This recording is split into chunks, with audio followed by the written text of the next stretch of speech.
হয় মই সেইটো বস্তুৱে খবৰ ল'বলৈ মই ইয়াত নিজে জেলত আহিলোঁ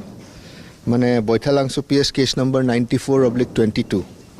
379/511 IPC এটা ৰেজিষ্টাৰ হৈছিল এই মানুহকেইজনে পৰহি ৰাতি এখন পাৰ্ক কৰি থোৱা ৰোড ৰোলাৰ গেছেদি কাটিব আহিছিল ৰাইজে তেওঁলোকক ধৰি পেলাই পুলিচক সমঝাই দিয়ে তেওঁলোকক যোৱাকালি ইয়াত ফৰৱাৰ্ড কৰা হ'ল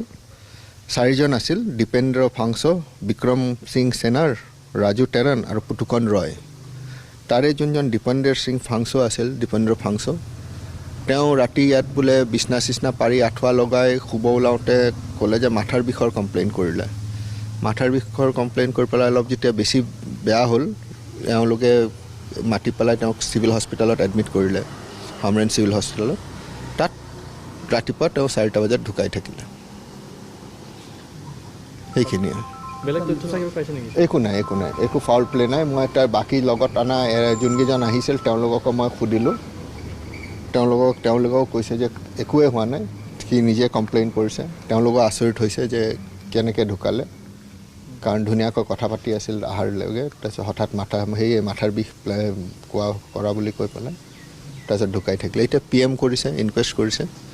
PMত ওলাই যাব কিছু লোকে ক'বলৈ মানে দাবী কৰিব বিচাৰিছে যে যোৱা পৰহিদিনাখন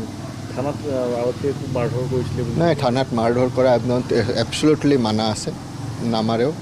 আৰু সিহঁতক 4বাৰকৈ মেডিকেল কৰা গৈছে ইয়াতো জেইলাৰেও সুধিছে তেওঁলোকক মাৰধৰ কৰিছে নেকি কোৱা নাই এতিয়া মই লগত থকা কেইজনকো সুধিছোঁ তেওঁলোকেও কৈছে যে একো মাৰধৰ কৰা নাই